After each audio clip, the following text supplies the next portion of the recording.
What happens when your worst fear becomes your reality? Hi, I'm Brent Cassidy. Welcome to the Nightmare Success In and Out podcast, where we explore how to overcome your fears and nightmares and set yourself free. We're going to be exploring this topic with guys I was in Leavenworth with and others who survived their own nightmare. These stories can be inspiring, sometimes sad. There's some humor, but hopefully you can come away with a nugget of something that'll help you knock down some of the prisons you built up in your own mind. All right, welcome back, Nightmare Success In and Out listeners. This is where you come for what happens when your worst fear becomes your reality. How do you adapt, survive, overcome, set yourself free? Don't forget to follow, subscribe, like, comment, share, all those good things because it helps the show. Okay, folks, I got a great guest again. Just keeps coming, guys. All right, so I've got a guy, Mark Varacchi, who he 20 years of experience in the hedge fund, private equity industry. Mark was charged with securities and wire fraud, Southern District in New York. And it's interesting because, he took complete responsibility for everything that happened. But it's interesting because his world, he spent in his hedge fund world and his industry that he was in, he built systems and processes and softwares for the hedge fund as the chief operating officer. And his job was building and identifying flaws and risks in those systems, which in turn kind of helped him do what he was doing when he got caught for the crimes he was committing. But the other thing that I think is interesting is that he is a speaker now that actually talks to people because of his brain that thought that way. He lets them in his brain to let them know how to see inside that world to be able to investigate. So, he speaks to compliance professionals, financial investigative organizations. So I think that's really interesting. And he was just telling me that, he has a kind of a unique relationship with one of the guys that brought him down that was in the United States Attorney's Office. So, and his other job that's a passion of his is the federal prison consultancy that is bringing people from before pre-sentencing, through prison and reentry and everything that you need. And, his whole thought is, the fear is the unknown. And so he tries to break you into the known so that you're not as fearful. And he's walked all those steps. And I love everything that Mark's doing. Can't wait to jump into all this. Before we do, I want to recognize our show sponsor, Auto Plaza Direct. Who likes spending a couple of weekends walking car lots, looking for a car. Then you spend 4 or 5 hours in the dealership to buy the car. It's kind of like a root canal appointment. Well, there's a better way to take away all that pain and hassle of getting a car. It's called Auto Plaza Direct. They are your personal car concierge. Just tell them the car you want, what you can pay, and they'll go find that car for you, negotiate your best price. They also offer you warranties and financing. It's all full service. Go to autoplazadirect.com to get started with your personal car concierge, the new hassle-free way, the car buying experience you deserve. Auto Plaza Direct. Tell them Brent from Nightmare Success sent you. Mark Varacchi, welcome in, my man. How are you? Brent, I'm very good. Thank you very much for having me on. I appreciate it very much. Well, I'm so glad that we were able to meet up, connect. I'm very interested in your story just because of how you've handled the whole situation, because there's so many different ways that people handle their nightmare. There's really no book of, okay, here's your nightmare, here's how to handle it. But I think how you've been able to work your way through and how you found what you're doing now and what you're helping with on both sides of the fence is really interesting. But I'm curious, Mark, take us back to your world growing up as little Mark. What was that world? Sure.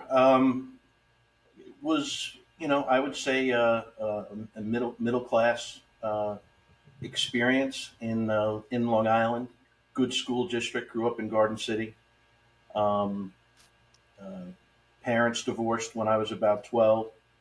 So I was one of those kids that got to spend weekends in Manhattan, every other weekend in Manhattan.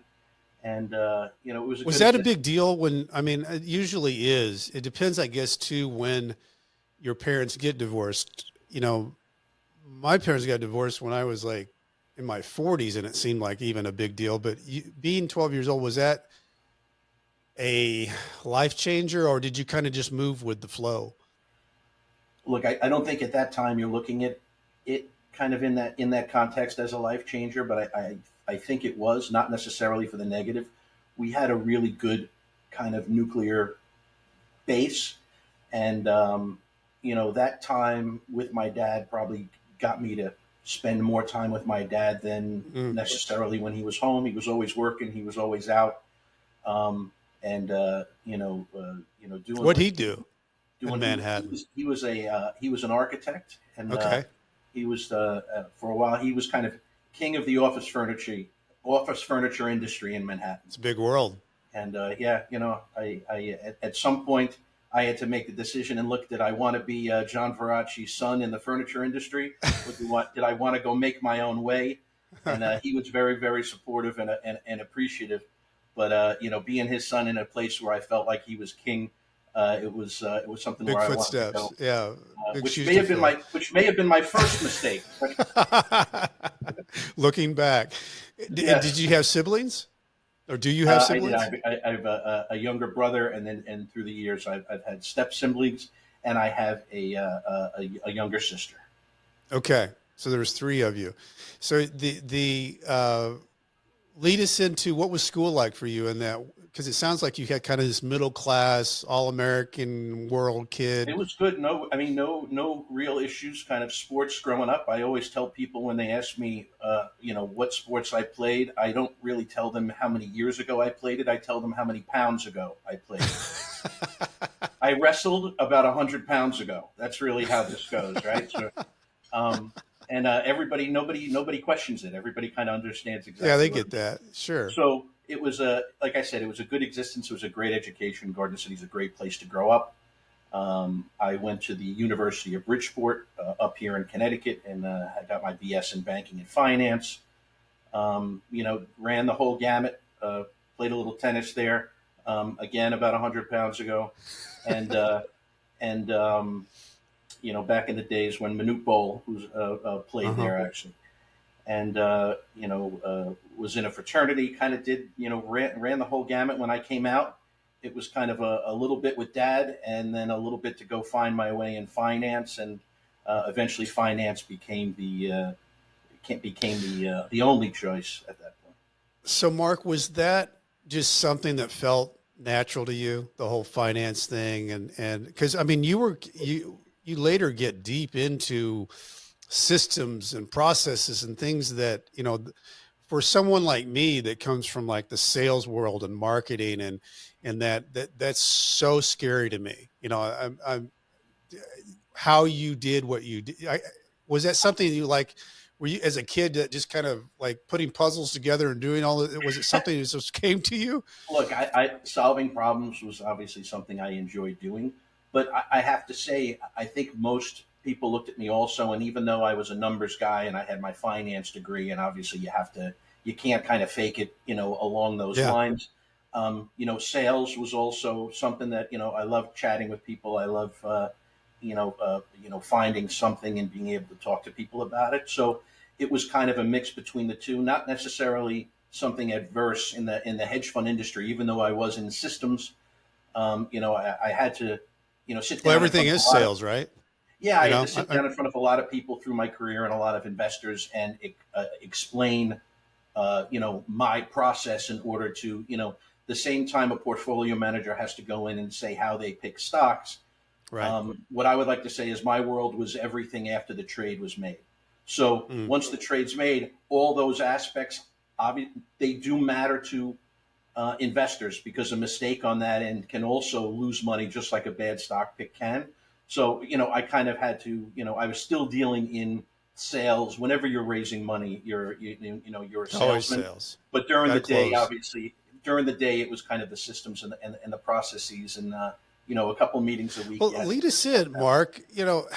How does one get into the hedge fund world? Sometimes it's luck. Sometimes, you have someone that that gets you an opportunity. Um, I think the opportunities can come, having a degree there obviously helped. But I knew someone who had worked at the largest firm in at the time, which was a firm called Tiger Management, which is a very well known hedge fund. Mm-hmm. And I got an opportunity to get an entry level job there. After there, it's kind of what you do. They really don't care who brought you once you're there and doing the work. And it was a great place for me to have an opportunity to learn. And they dealt pretty much with every financial instrument on the planet. And from my end, I kind of got to touch on them all. So it was, like I said, it was a great.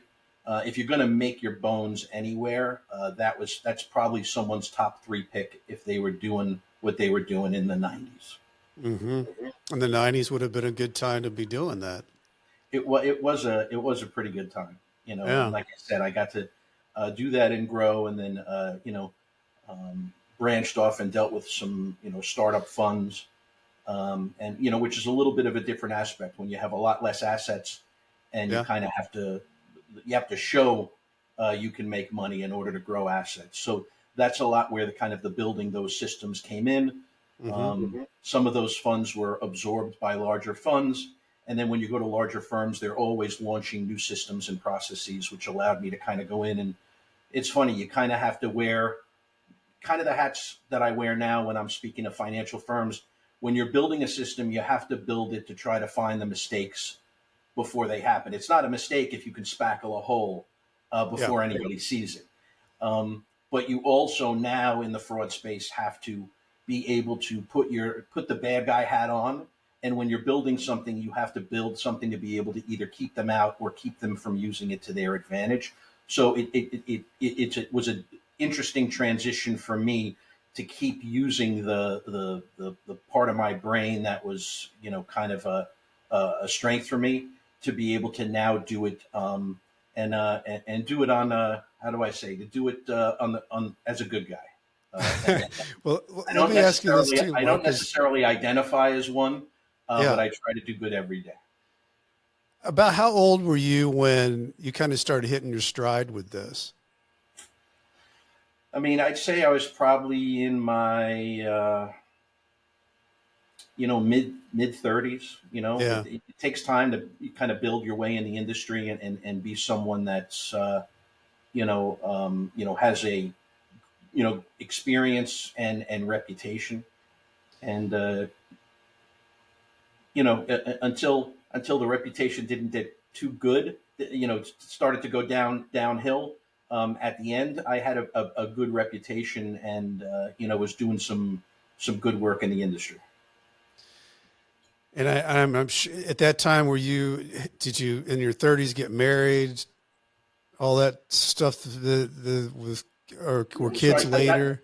I got married a little later in the later 30s, and have two amazing boys that are both teenagers right now, and certainly keeping me busy. It's a different experience, I think, for teenagers than it was when I was a teenager. When I was a teenager, I left the house when the sun came up, and I Yep. didn't come home until the sun came down.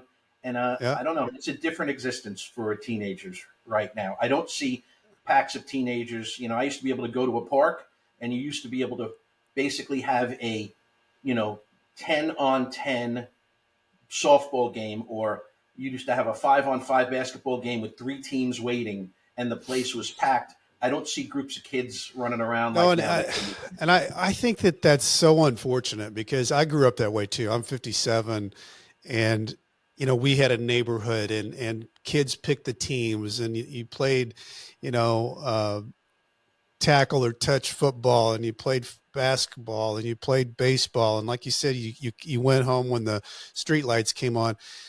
And I see now, kids, they're taken, to their baseball practice for an hour, and then they bring them snacks, and then they come home, and then they take them to soccer. They're there for an hour, they take them, they come home.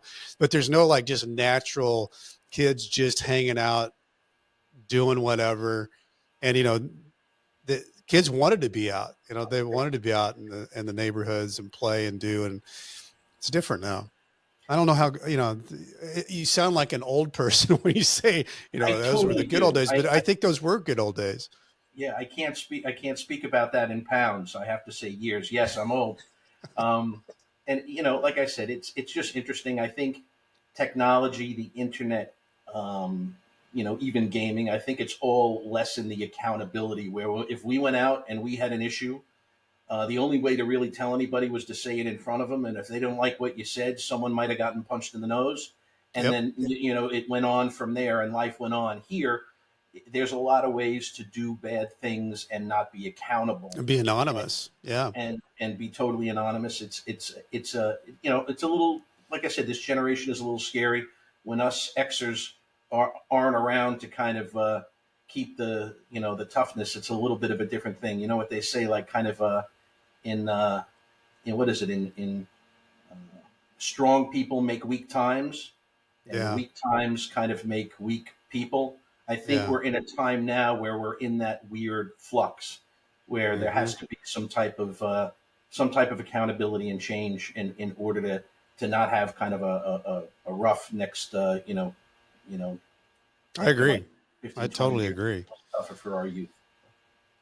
So, Mark, at what point did a nightmare start for you?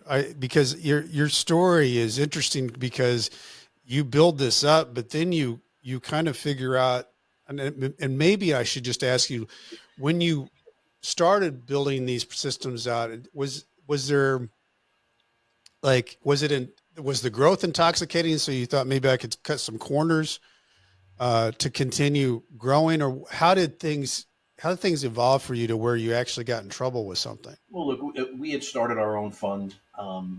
Definitely did not start the fund with the intention to do things wrong. And then I think it's a combination of things. I think um, there's that piece of pie that's keeping up with the Joneses. Then there was a piece of pie that we had something successful, but it wasn't scalable, but it was what everybody wanted. So I've told the analogy before that we had something that there are poker players back in the day that used to say that they used to get into the World Series of Poker, but they used to sell 350% of themselves. So the Mm, buy-in was 10,000, and they'd go raise 35. And the worst thing could happen because if he won, he didn't have the money to go pay everybody because there was only 100% of the winnings, right? And everybody thought they were getting 50%. right. We kept raising money way past our scalability, and then we decided to do other things with it in order to make up for that difference during that time, paying ourselves, paying for the business, which is stealing at the end of the day. I don't like to mince words. I used to early on say things like misappropriate and all the different words that make up taking something that's not yours, and I don't do that anymore. It's and as you know, the press releases and everything that goes out is always the worst version of our worst story. If Right. people can get past that with me, then I think we're going to be okay. But I don't try to talk around it and uh, you know give them a totally different version. I'm okay with that one. I'm worrying about today and tomorrow. I'm not worrying about yesterday. I like that. Well, lead us into when your nightmare happened. So look, if you really want to look at it the correct way, the nightmare happened when everything started. There's always guilt. You always know when you're crossing that line, and even though over probably the 15 years before I started doing this myself, I had been in a gray area at different firms, and sometimes it was darker gray and lighter gray. Some of it may not have been an actual um, a law breaking, but a lot of it may have been ethics, from a different standpoint, breaking a risk parameter of a position that should be much larger than you told investors, um, and doing certain things where it's just you see things going on that just don't make sense, and um, and I was in it, and then when I started to do it myself, I would say from the first day, it becomes the equivalent of waking up in the morning and lighting 3 tennis balls on fire and starting to juggle them in a pool full of gasoline.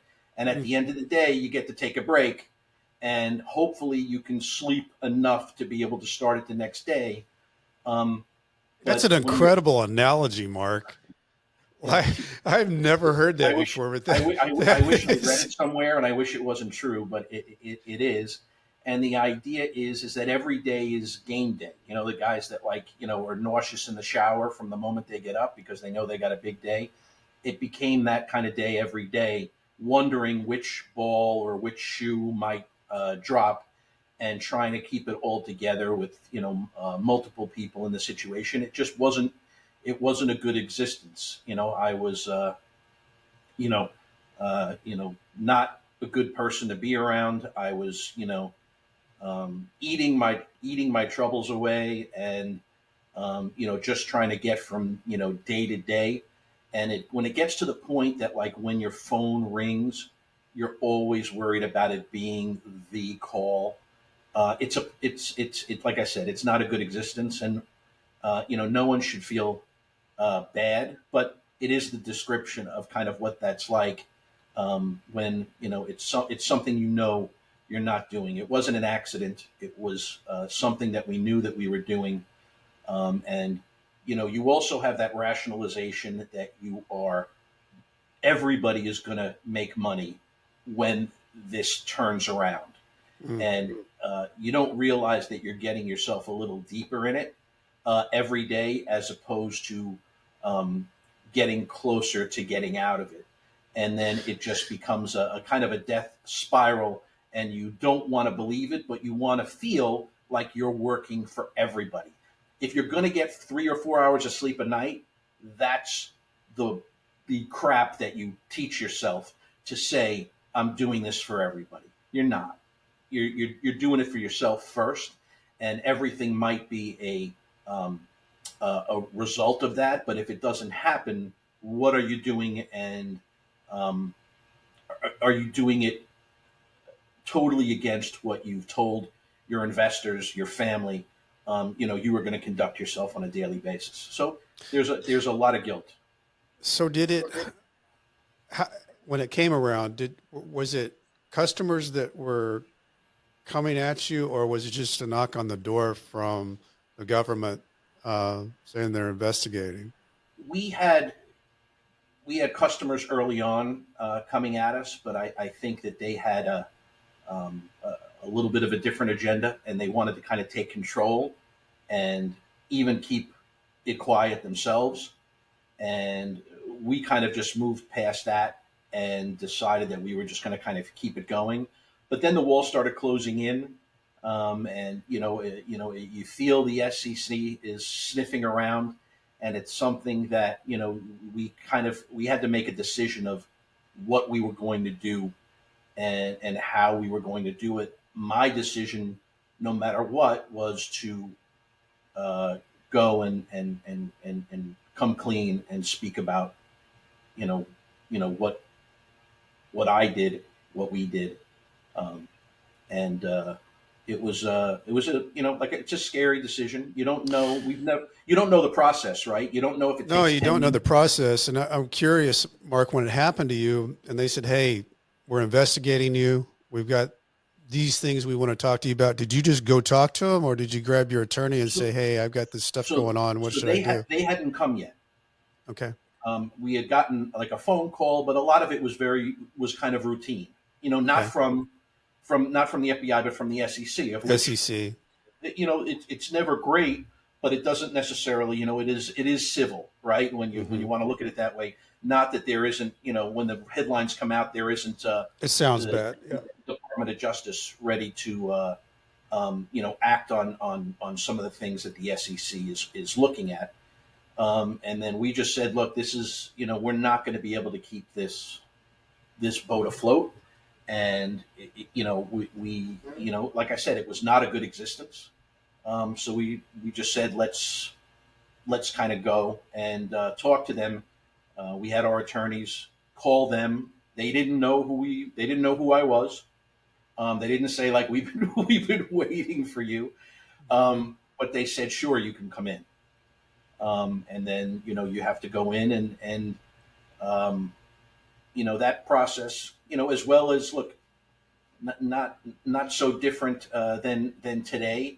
Even years after the fact, there's still a ripping the band-aid off factor. That was obvious that when you had to do it on day one, but even now, the discussion is not. It is a doable discussion, but never one that is just like. I don't think I'm ever going to be footloose and fancy free about telling the bad parts of my story, but doing it knowing that other people can possibly hear it and either benefit from it, whether it dissuades them from doing what they're doing, or understand more, kind of makes it workable, and that's why I do it. So when you went in and you talked to him and basically said, "Hey, here I am," was it something like, did you and your wife talk about this, or was this something you were just handling as it was happening and you had the attorney and you just, So right at the end, right towards the end, I had to go tell my wife,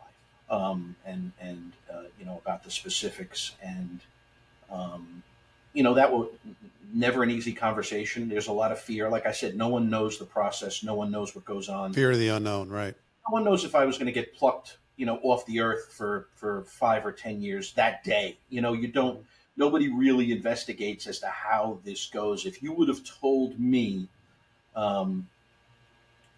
would have told me that I would not have been sentenced for 6.5 years between COVID and everything else, I would have lost a bet. I thought the day I went to them, I thought I probably wasn't coming home that day. I didn't Mm. realize the whole process and how it works. But I do understand that the government in the Southern District of New York, they don't necessarily do things quickly, but I use a hockey analogy and say, like a Zamboni on the ice, they get there. They get I there do. eventually. And that's kind of what happened How long did it take, Mark? From, well, from the again, time from I, the time you went down there with your attorney to the time that you were doing your plea bargain and the judge sentenced you to the time, like what was your time spans so there? I pled a month later. I pled in January of 2017 Okay. after going to them in December Okay. of 2016. But there were some people in my case that changed their mind and didn't want to admit guilt and didn't Hmm. want to have to. So they were going to be not guilty, and they're going to ride or die with that. So I had, things were always delayed regarding that, but eventually, again, that Zamboni caught up with everybody, even though it may have been a couple of years later. And like I said, that waiting game in between COVID and them saying, let's move your, it's called a control date, right? A control date is a date that the judge, when you leave them, says, hey, we're not going to let you slip through the cracks, Mr. Varacchi. We're going to put a date in for this same day next year that if we don't come speak to you, it'll give us a reminder that you exist. And then we'll decide that day when we're going to do something, right? They'll let you go, but there's always a reminder. So they kept Yeah. moving those control dates out, and like I said, COVID I think had a lot to do with it. Um, and dealing with this process and having other people having to deal with their cases also had a lot to do with it. And then eventually I was sentenced in late 2022. Wow. You did have to wait a long time. Yeah, that It's, limbo it's, I is. mean, it's like living in purgatory really for those It's not. amount You of know what? years. The funniest thing is, everybody jokes around. I know it's not prison, but it is a different aspect of It's like punishment, living in prison in your own mind. and it doesn't get taken into any consideration as time served. Right? They just No, don't it look at it doesn't. that way. But when you have a gap in front of you that could happen, and it could be, you don't know what your sentence is going to be, and you want to go out and try to Do do something. something now, it becomes very tough to have a conversation. Hey, Brent, by the way, I want to do something with you. Obviously, I want to use all my experiences. But by the way, if we get successful in the next 12 months, I may have to take a 2-year sabbatical. right? This is And true. obviously it's not I'm not telling them it's a sabbatical. They know No. exactly what's going on. Anybody I deal with but I don't, so I mean, look, I did various things. For a while I was selling things, sometimes I wasn't even using my correct last name. Like, Yeah. and I had to go ask them. I'm like, look, if I'm just selling, they're like, are you paying taxes as you? And are you not doing any? And I was like, yes. And they were like, you know what? We're not going to say you can't. If you're on the phone and you're selling for a company, you do what you got to do, Do what you pay got your to do. taxes, don't do anything wrong, and don't break the law. So it was weird, and look, uh, my dad means the world to me. And for a lot of years, I was, uh, I was ashamed to say my last name. It's not Smith. It's very easy to know a Varacchi. There's only so many, right? And Google is Google. So it was interesting that um, when I came out, the first thing I wanted to do was get my name back and make sure that I was out there as me, good or bad. And I like that's that. that's kind of what I do now. And I always I use an analogy, and I think it didn't originate, but I think it was also used in Game of Thrones at one point. And what it is like you take this weakness or this thing that you have, and you wear it like a suit of armor, so that nobody can hurt you with it. And I lead with it, and it's I part. love, and I think that by doing that, you own it. They don't own it. Yeah. But I want to talk about your world stepping into prison. And before I do, I'm going to recognize the White Collar Support Group show sponsor. Nightmare Success Podcast is sponsored by the White Collar Support Group, the world's first support group devoted to people navigating the white collar criminal justice system. I'm a member of the White Collar Support Group, and I can tell you that this is a bunch of people who help each other through the criminal justice journey for free. Whether you're just starting your journey or you've made it through to the other side, this is a great space for you. You can join us on Zoom Monday, 7 p.m. Eastern Time, 4 p.m. Pacific. For information, go to prisonist.org. That's prisonist.org. Start here. So, Mark, tell me so you get through all this and you wait forever. I mean, years. And then finally the day comes that they tell you, hey, you got to report. Where you go? What do you do? So I go to Otisville, New York.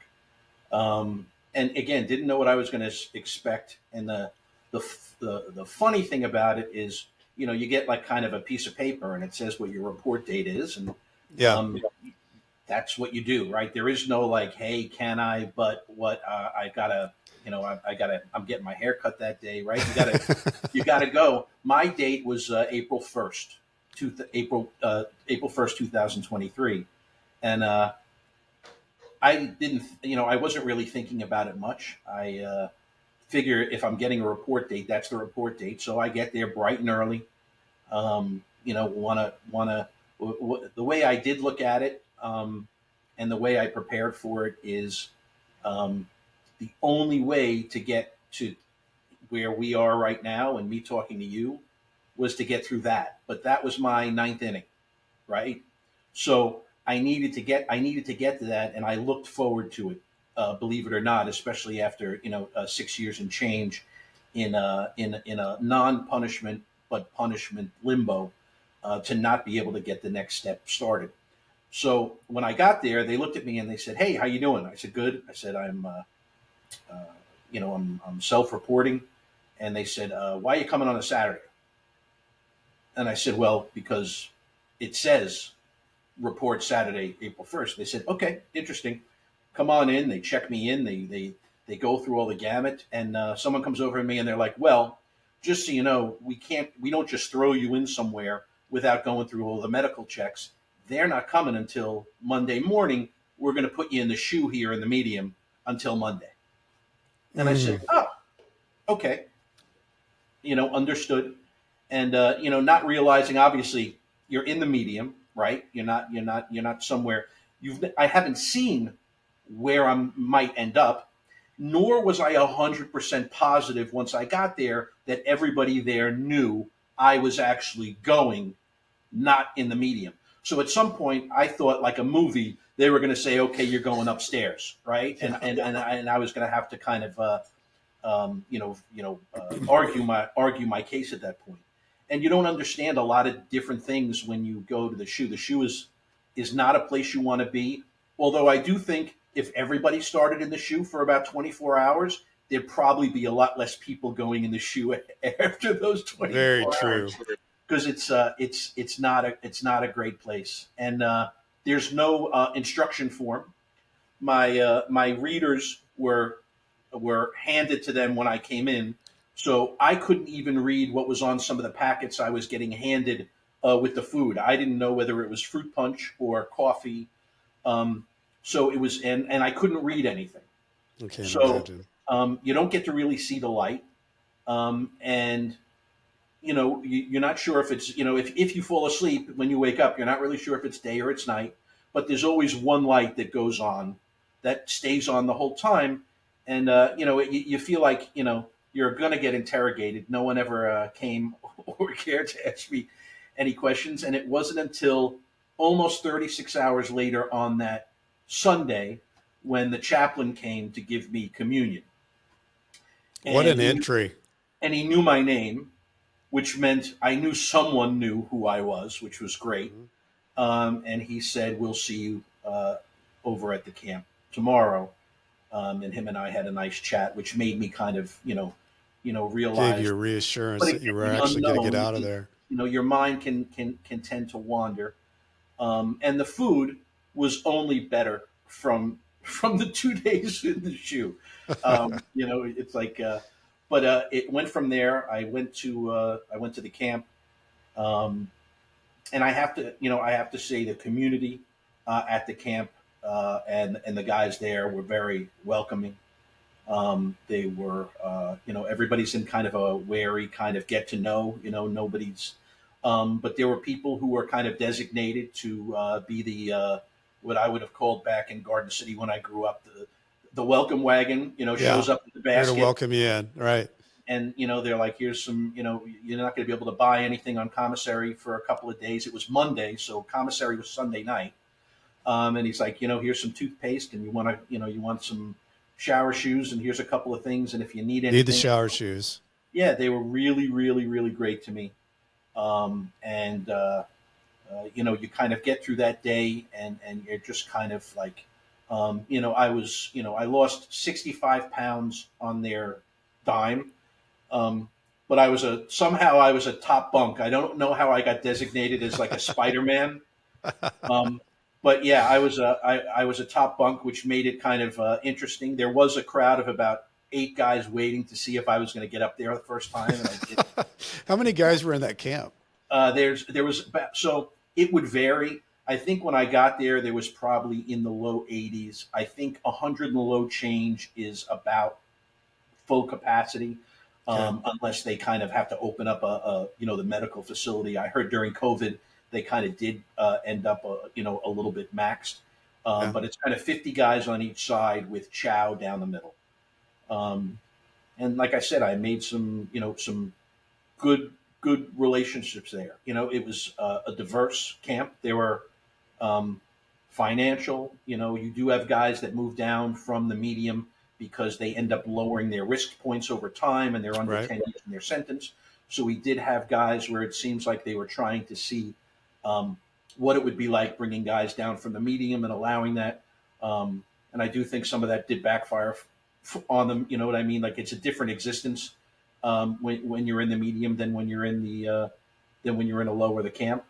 Um, but it was something that, the one thing that resonated to me was that everybody was stressed about what they didn't know, and there was a lot of legislation in place that no one had ever told them about before they got there, and that's something that you and I have Hmm. discussed a little bit in the First Step Act and the Second Chance Act.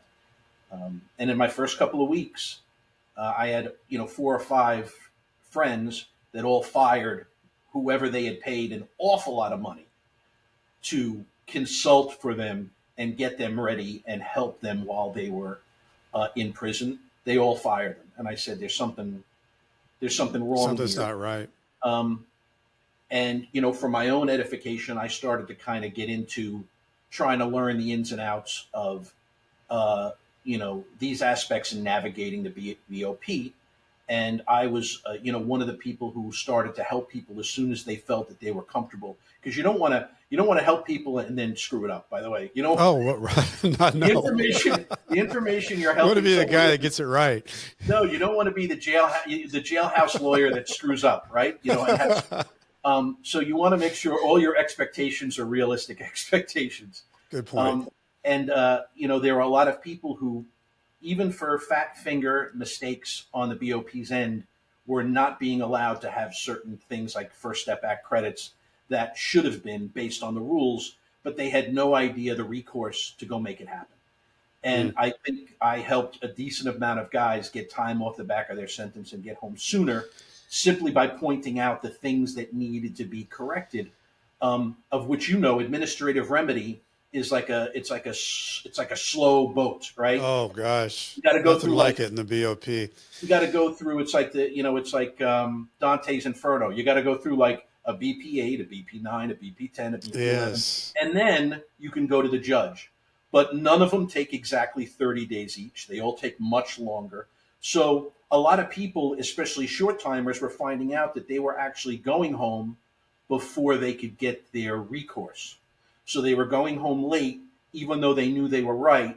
And no one wanted to blame the person before them that said the date is correct. Or no one, Hmm. everybody just said, I'm going to refer to the case manager. And then the warden would say, I'm going to refer to the case manager. And then the BOP would say, the case manager is really what goes. And then the judge would say, well, no, that's not what the First Step Act says. You're all wrong. But by the time you get there, You're sometimes already getting out. it's 8, 9 months later. So Yeah. um, I do. I should say this. I do feel in what I've seen in the last 3 or 4 weeks with the BOP and their transparency, and Miss Colette Peters being a lot more visible and a lot Yeah. more. There's something going on different here. Yeah, I After the feel hearing and everything that's been happening. Yeah. I feel hope there. I wish they would focus on a couple of other things like elderly offenders and stuff like that. Yeah. But I do think that they're going in the right direction, which is great for me. But until they all go by the same script, they need advocates and people to help them when they make mistakes, because it seems like no one likes to admit they've made the mistakes. So being able to articulate that on behalf of someone that may not be as articulate in putting a motion or an application together, it makes a difference. That had to make you feel good, Mark. I mean, being in prison, it's emasculating. You feel like you don't have any control. You don't have this. You don't have your freedom. But to be able to help people in prison and make a difference in their time that they're spending in prison, uh, that had to that had to be a pretty good feeling. It was. It was. I mean, look, based on what I've done, I also have a lot of guilt. I don't know if the good that I do is ever going to eclipse um, what I didn't do. I can only worry about, as I said, today. Today. And I try to help somebody um, in this space um, on a daily basis. But yeah, it made me feel good to be able to use to use my brain and use my powers and and Yeah. and and do good things for people who, again, we weren't finding loopholes to get people out of prison, right? We were taking the rules that are given and being misinterpreted and giving them exactly what they deserve, not Yeah. more than they deserve, but exactly what they deserve, and that's what they're being deprived of. And what I feel is, when you're away from your family, that's your sentence. The Absolutely. It doesn't need to be any additional. No, and it Um, should be over when you're done with your sentence, but it's obviously not. You carry that on forever. But when you were doing all this, and then you also know that you're getting close to getting out, was your brain kicking in? You know what? I think I could do this and help people all the way through this journey in a unique way of how I do it. Was that something you were thinking as you were getting close to getting out, or did this kick in Like, I'm getting out, I'm not sure what I'm going to do, and then you kicked into it afterwards? It kicked in. It kicked in afterwards. I always let my guys and my friends that I was leaving, who may be there for years in the future, that I wanted to be able to help them in any way possible, through their family when I got out. But that was all. There was no there was no business model or money involved in that offer and that thought. Right. Right. The idea Right. was get We're your going to help family you. to call me, and I know how to translate between their language and someone who's never been in their language. Right. Let me help you contact them and let me see what I can do. And then I decided when I got out that I wanted to thank some people that were bright spots during my journey. And believe it or not, there were bright spots on both sides of the table. That, look, there's a difference between someone who is sitting across from you and because you broke the law, and then there's how they conduct themselves during that process. And um, the prosecutor and people on my case were unbelievably uh, fair, and always gave me the opportunity to um, speak and move forward whatever it was that I felt was an issue. So I called the prosecutor on my case and I said, I want to say thank you, because, like I said, it was 6.5 years of a very dark time, and you were an incredibly bright spot. I said that, and that and $2.69 doesn't get you on the subway, but what I want to let you know is that my preparation, and Brent, I should say, I didn't realize I was preparing well to go inside, but I prepared everything systematically to make sure that anything that I did was covered by someone that was still here. Every password, every phone number, every bill, every task, how to reset the Wi-Fi, whatever it was. Yeah. Because I knew that anything that they received and had an unknown was going to cause angst for them. So that's also something I realized after hearing everybody's story inside, that I was going to be that I had done really, really, really well, and maybe different than most guys in there, even ones that had consultants.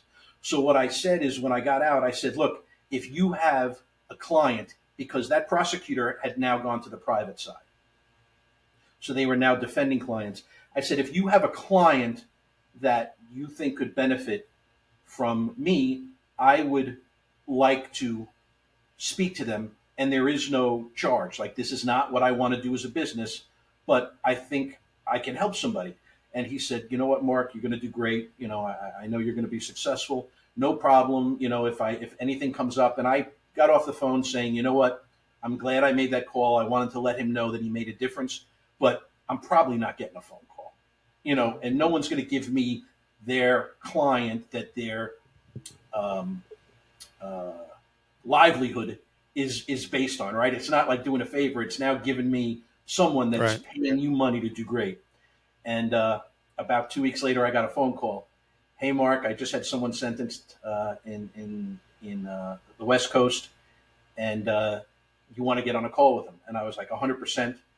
And I had a good call, and I answered a lot of questions. I think I gave a bunch of answers that I knew he wanted, but he didn't want to ask. Mm-hmm. And I realized when he got off the call, I know he felt better, which was the world to me. But I'll be honest with you. I got off the call and I looked at my wife and I said, honey, I feel amazing. I said, there's something here. I said, I don't know what I'm going to, or what I can do with it, but doing something for this gentleman means something. And it's probably something that I want to and need to continue. And then when his defense attorney called me and said, hey, that was great. He loved the call. It was amazing. But I can't do this with you again. And then I was like, what do you mean you can't do this with me again? He goes, unless we pay you. And I said, great. I said, I can never take a dollar from you unless I actually have a business and a curriculum behind it, and of which I know I have one here. I have never put it down on paper. I'll call you in a month. And that started me, building the federal prison consultancy and putting it together. And now I have clients, all over the nation. I actually have someone being sentenced tomorrow, of which starts kind of that 2 month prep, which is, I would say, the biggest part of it is the 2 months before you go in, as far as that preparation and the family. Yeah, I so agree. And then I offer my, and I will tell you, when I deal with defense attorneys now all over the nation, and my first deal is, um, if you take on a case pro bono, I will be pro bono next to you. So my opportunity and my deal is I want to help people first, and even if they don't want to engage me, um, get me on the phone with them. Let me take care of a couple of those unknowns, and if they decide that there's a different avenue or a different person they want to deal with, all good. But I'm not charging to have somebody get on the phone with me, and I want to make them feel better before we engage, and then go from there, because it does only get better from there, as you go. True. Well, I think it's so impressive too, Mark. I mean, you haven't been out that long. You've built a business, and it's something that you feel passionate about, which I think is such a big deal, because I think that's one of the things, especially in the white collar world, is, will I ever find anything that I'm passionate about again? And, that's, some of us are just wired that we want to make a difference. And I think what you're doing is you're using every tool that you have to be able to help somebody through what your journey was, knowing what that was. And then, like you said, you were even able to answer questions that he was maybe too unsure of or embarrassed to ask. And those are the type of things that really help people. Look, even during that 6.5 years, I didn't, you couldn't start something permanent during when you're on pretrial, right? You can't, because you might go away, as we discussed. But I did do a lot of things in order to kind of enhance my skills, and do things in other places. So even now, in the reentry space, um, something as something that maybe is easy for me as a resume, or things like that I'm good at, totally make a difference for someone where it hasn't been anywhere close to their core competency in what they were doing previously, and that could be many different industries. So I feel that across the board, when someone either wants to start a business, or they want to get a head start, or they want to represent themselves, or they want to try to cut probation in half, just being able to kind of articulate it in a way where it will resonate better, makes a difference for people. Absolutely. So I try That all to do makes a that on a difference. daily basis. So, Mark, after all this that you've gone through, and here we are sitting, what do you think's your biggest takeaway from this whole experience? What I can say is, I know, and again, I didn't know then, I always used to feel that working hard and being successful was what your family needs, wants, and deserves. And what I realized is that if I had made much, much, much, much less money, and conducted myself in a um, more ethical manner, that relationship and that time was all they were looking for. Everything Mm. else was something that wasn't on the need sheet. I thought, by doing what I was doing, and again, it's a rationalization to do sometimes things that you shouldn't do, that I'm doing it for them. But I could have not done less. I could have been less successful, done something more meaningful like I'm doing now, and been there. And that's the person that they all either fell in love with or love now. I love that, because I just saw a thing that was on, I think it was on Twitter. We'll call it X now, but the guy, he was on the beach and he was interviewing people that were 75 years plus. So anywhere from 75, 95 years old. It was so interesting because all of the, he interviewed 10 different people. And what you just said, Mark, was how they ranked. The most important thing was relationships. Second thing was experiences, and money and material things were way down the list because they were at a point in their lives where they realized what they really looked back on and what they maybe regretted or what they enjoyed the most, but it was relationship and experiences. And the money and the material things were ranked down the list. And it was just interesting. The two things that were consistent at the top for the 10 people were experiences and relationships. And, you know, I guess that's, you know, you get to be like 85 years old, rocking in your rocking chair thinking, what do you want around you? You want family, you want relationships, you want experiences. So it is interesting how you experienced that going through what you went through and realizing those are things that, those are the moments and times and places and things you can't get back, is whatever that is. And that's a meaningful thing, because material things, you know, there's a thing out on TikTok right now, like 100 years from now, we'll all be gone and all of our possessions will be gone. And, you know, maybe stories will exist of us, but it's what we do in this time, you know, that matters. Look, I always feel a little disingenuous when I say the words in the context of myself that everything happens for a reason. Because at the end of the day, I shouldn't have done what I did, and we shouldn't have done what we did. End of story. But once it happened, I can also tell you that that's 6.5 years where I got to spend more time with my boys and my family and all that. Like I said, it all. Um, I may have had a lot of money and had a worse relationship across the board with everybody in my life if 2017 had never happened. It's interesting. So, like That's I pretty said, profound. I can't trade, I could never trade that for where I am now. And there are always frustrating days and frustrating, weeks. As Yeah, George it's life. George Gables was a comedian back in the day with Don Rickles and Frank Sinatra, and he used to get on the Tonight Show. And when I have a day like that, sometimes he used to say, "Sometimes life's a tuxedo, and you're a pair of brown loafers." I have those days, but at the end of the day, with what I'm doing now, I find that being able to do something for someone, even on the littlest piece, and knowing that it means something for them, uh, helps my happiness. And Yeah. again, whether you want to call it, is it dissuading guilt? Is it? I don't know. At somewhere there's a trade off. I'm not here to. I don't know I don't know where the scales go. I don't know if what I did is always going to kind of tip them.